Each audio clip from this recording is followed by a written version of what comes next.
सिद्धि की शादी के बाद वो ससुराल चली जाती है। पीछे रह जाती है भाभी रानी।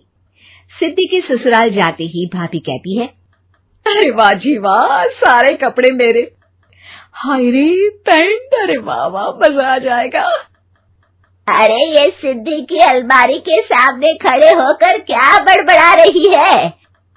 जाकर देख मेहमानों को विदाई की मिठाई मिली कि नहीं।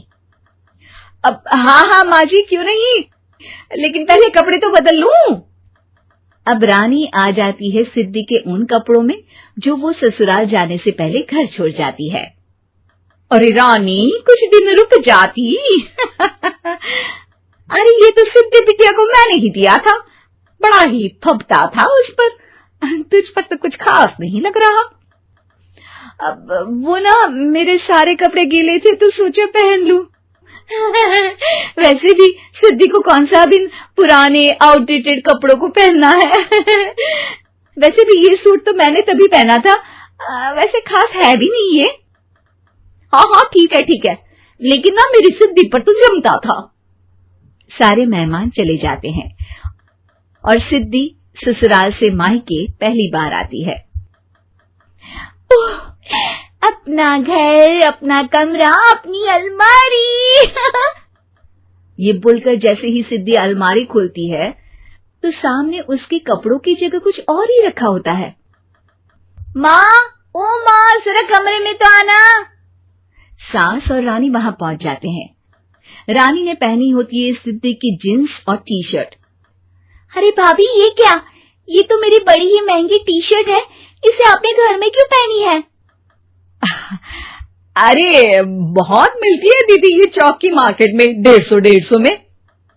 ओ भाभी प्लीज, ये एरोपोस्टल है, 2000 की एक टी शर्ट। ओहो, 2000 में तो दीदी 4 साड़ी आ जाए। अब क्या बोलूं? भाभी, ये मेरी अलमारी में छोटू के कपड़े, तो मेरे कपड़े कहाँ हैं? मेरी अलमारी में? अब दीदी आपको कौन से पुराने कपड़े पहनने थे? माना भाभी, लेकिन मैं जब घर आती तो यही सब पहनती ना। अरे तुम तो बड़ी कंजूस हो दीदी। खैर, वक्त आता है जब सिद्धि ससुराल के लिए रवाना हो रही होती है। अरे रानी, अंदर से सिद्धि का गिफ्ट ले आ, लड़की पहली बार ससुराल से मायके आई है। रानी अंदर जाती है और एक सिंपल सी साड़ी लेकर बाहर आ जाती है। ये लीजिए माँ जी। सास बेटी को गिफ्ट देकर ससुराल भेजती है। अगले दिन रानी एक सुंदर सी साड़ी पहनकर सामने आती है। अरे रानी, ये तो वो साड़ी है जो मैंने सिद्धि को देने के लिए दी थी जब वो ससुराल ले जाती, लेकिन ये तूने कैसे पहन ली?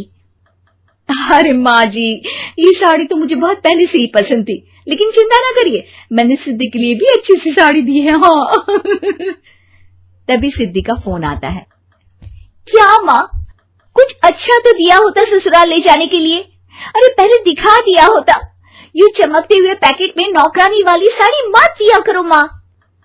अरे बेटे, वो तेरी भाभी ने ना गलती से उससे पैकेट बदल गया। हाँ, मैं कल ही तेरे भाई के हाथ से तेरा वाला पैकेट भेज दूंगी। अरे रहने दो माँ, आई एम श्योर भाभी ने अभी वही साड़ी पहनी होगी जो तुमने मेरे लिए रखी थी। तुम तो समझ नहीं पाई उनको। खैर छोड़ो, मैं ज्यादा बोलती अच्छी नहीं लगती, रहने दो, आपको उन्हीं के साथ रहना है, फिर बात करेंगे। सास को रानी पर गुस्सा आ जाता है। वो उसके कमरे में जाती है जहाँ वो शादी का एल्बम देख रही होती है। रानी, मार्केट जाकर एक ऐसी ही साड़ी लेकर आ, कल प्रतीक जाकर सिद्धि के घर दे आएगा। अरे क्यों माँ जी, कितनी साड़ी देनी है दीदी को? यहाँ कोई सेल लगी है क्या?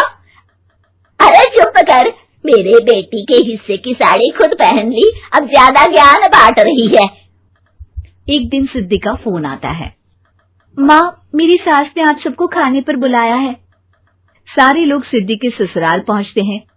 खाना खाकर वो लोग निकल रहे होते हैं कि सिद्धि की सास सभी को गिफ्ट देती है। अरे बहन जी, बेटी के घर का खाना खा लिया, यही बहुत है जो आप ऊपर से गिफ्ट भी दे रही है। अरे बहन जी, आप भी कहाँ इन बातों पर विश्वास कर रही हैं। सास सभी को गिफ्ट देती है, लेकिन रानी को जो साड़ी देती है वो अजीब सी हरे रंग की लाल रंग के बड़ी छाप वाली होती है। अरे छी, ये कौन पहनेगा?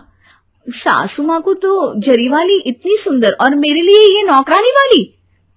अरे भाभी, दरअसल मैं जब भी घर आती थी आप वापसी में ऐसी ही साड़ी देती थी ना, तो माँ ने सोचा कि आपको आपकी पसंद की ही साड़ी क्यों ना दी जाए। बेचारी रानी, बोलती भी तो क्या। सिद्धि और सास रानी का चेहरा देखकर हंसने लगती है, तो रानी समझ जाती है कि अपने ही बिछाए जाल में वो फंस चुकी है।